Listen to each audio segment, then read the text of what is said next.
Paul is my working husband. What the hell is a working husband? Oh, Wendy, you've always been a bit of a prude.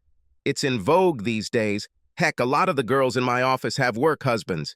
I repeat, what the hell is a work husband? Sarah sighed. Why is her damn sister stuck in the dark ages?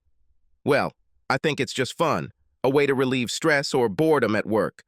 The guy in the office is dating one of the girls, and they act like husband and wife at work. Wendy stared at her sister in disbelief. How similar are they to husband and wife? Oh, we look at each other, tell him when he has his fly open, encourage him when he's sad, go to lunch with him and all that. What about the more popular things that husbands and wives do? Sarah thought quickly. Could she not tell her sister anymore? No, she concluded. The rest of the story couldn't be kept a secret, and without full disclosure, it doesn't make any sense. She mentally prepared herself for the coming condemnation. Yes. Just something quick to do while working, Or sometimes pretending to work late and doing it in the office after everyone else has left. But this only happened 4 or 5 times. Mostly it was just in the motel room across the street on a long lunch break. Saying this out loud, Sarah began to realize how pathetic her reasoning sounded. She avoided Wendy's eyes and fell silent. And this time, it wasn't a long lunch or late night work. You called me after midnight. Oh, I see. Dave went on a business trip, didn't he? So, it was a case of lying to the sister to get her to babysit and spend the whole night with the so-called work husband, wasn't it? Sarah's gaze lowered was the only answer Wendy needed. How many times did I have to look after your children while you were setting your husband up? I'm not at all glad that you made me an accomplice, I swear, Wendy, this was the first time. Honestly, if Wendy had any bets, she would back her sister as a truth-teller. Why is this little sister? Was this the first time his wife had left? No, he is not married. Well, then everything is in order. At least he doesn't commit adultery. Glad that the worst seemed to be over, Sarah ignored her sister's sarcasm and answered without thinking. No, he's a completely decent guy. He would never do something like that. Sarah's brain finally caught up with her mouth and she turned beet red. Wendy just looked at her little sister and shook her head, thinking that this wasn't the first time their parents had spoiled their younger offspring. What about your husband? What about Dave? What will you say when he sits opposite you and not me? For a moment, Sarah panicked. I told you, if you get me out of here in the morning, Paul will wake up and tell the police what he did, then Dave will never know anything. Unless, of course, I tell him. Wendy paused before adding, or Mick. Do this, and the possible disintegration of my family will fall on your heads. The children will be left without a father because of you. Sarah definitely looked at Wendy, who looked at her in disbelief. She knew her little sister always had trouble accepting blame for a mistake, but this was funny. Okay, you're wrong, Sarah. But even if Mick and I don't do this, Dave will definitely catch you one day. In the end, traitors are always caught. What was your plan if he found out? I didn't even think about it until one night last week when Dave almost caught Paul and me. What's happened, Ed? I called Dave and told him that he would have to cook dinner for the children since I was late at work. But it wasn't work, was it? Wendy, already knowing the answer, could not hide her disappointment in her little sister. Sarah, however, did not notice anything.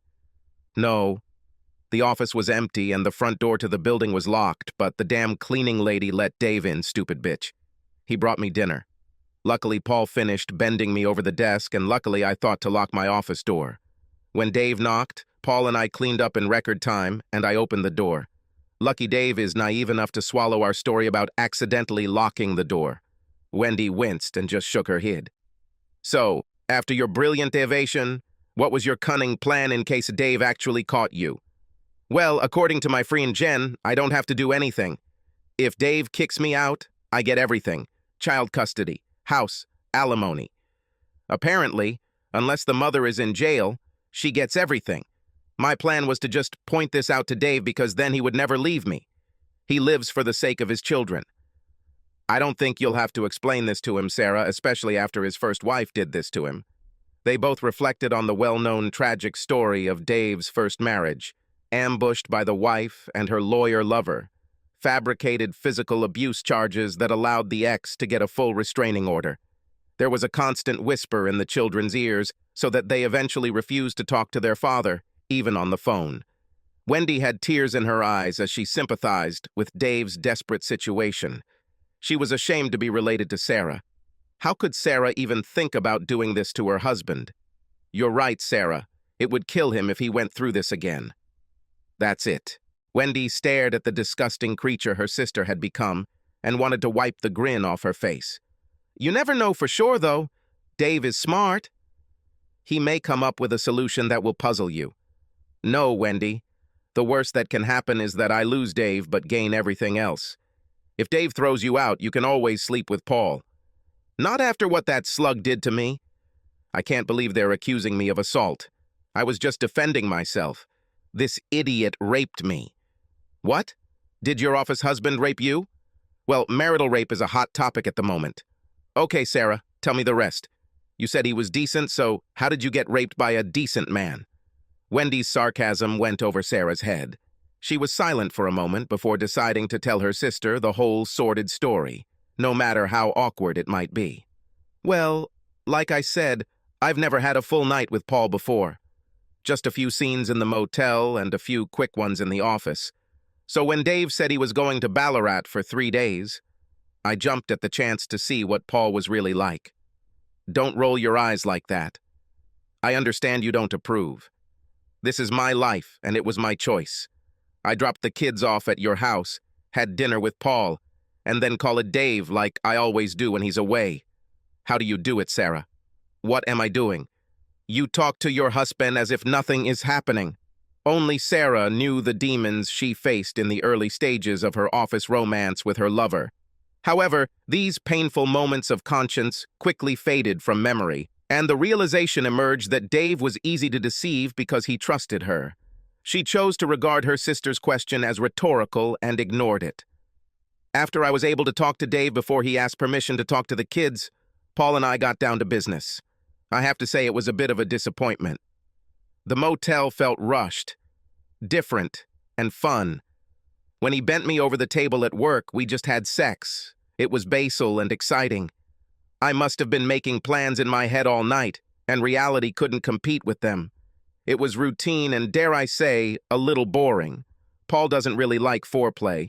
At dinner, he drank almost the entire bottle of wine. I dozed off for a bit, then woke up feeling excited. I woke him up and told him that I urgently needed a portion of good sex, but he said that first I needed to take a shower. Before I had time to heat the water to the right temperature, Paul joined me, and suddenly all the lights went out. He told me the house was old, and the fuses kept tripping. He walked out, and I heard him fumbling for the handle of the bedroom door. I figured he'd grab a flashlight from somewhere and replace the wick before getting back into the shower. I waited almost 10 minutes, but he never returned. I shouted to him, and I think I heard him shout from the bedroom that he was waiting for me in bed. I wonder why he didn't fix the wick or light the candle or something. It was still pitch dark. I turned off the water and called, but there was no answer. I couldn't understand why he was acting so annoying. I fumbled around until I found a towel, shouting that I would get dressed and go home. But my clothes were left in the bedroom. Wendy yawned. It was already very late, and Sarah's words and behavior contradicted her statement of rape. Besides, the story was getting boring. Sarah hurried on. I groped my way into the bedroom, thinking that I would feel my way to the bed.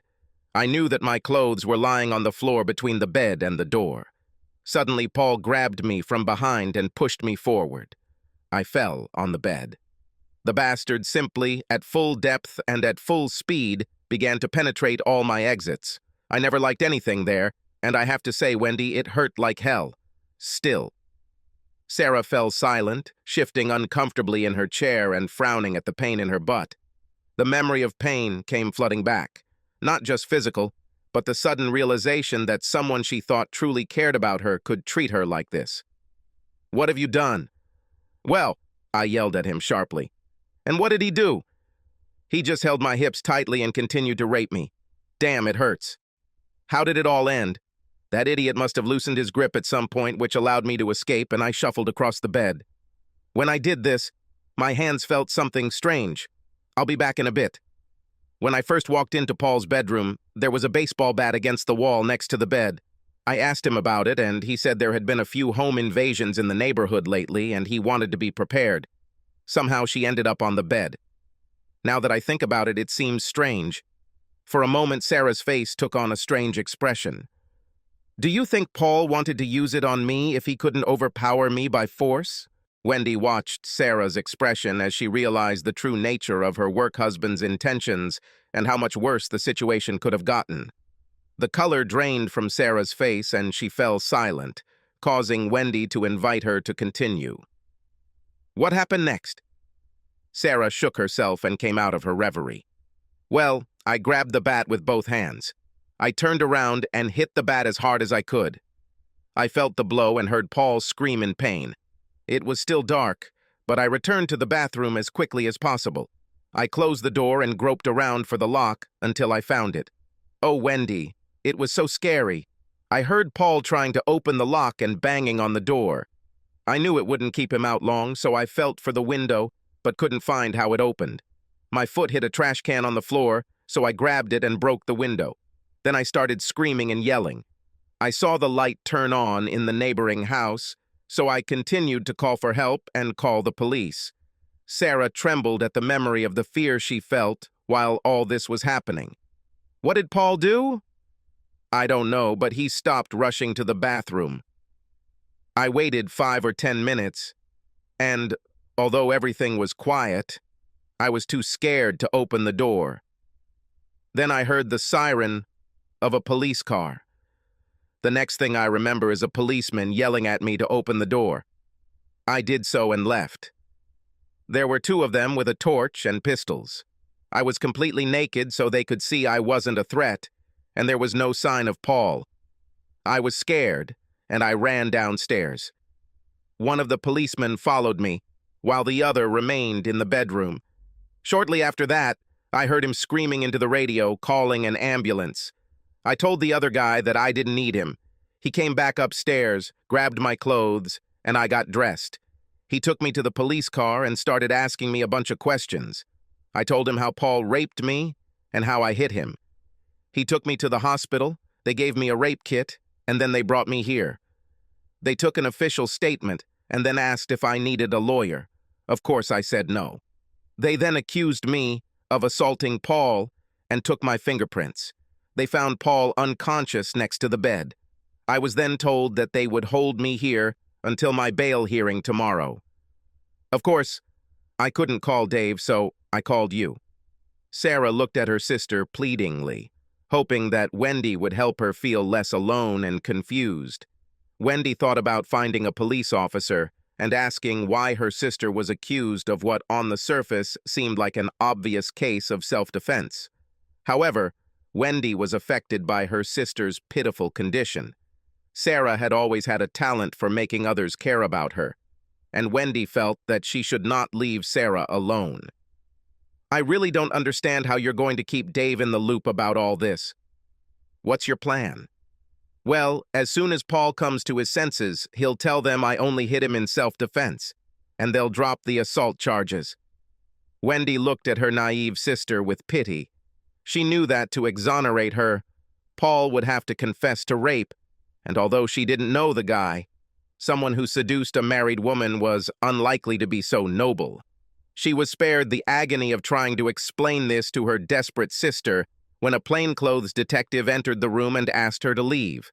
When she left, the detective sat down in an empty chair and began alternately looking at Sarah and reading her testimony. Sarah tried to read his expression, hoping Paul was telling the truth.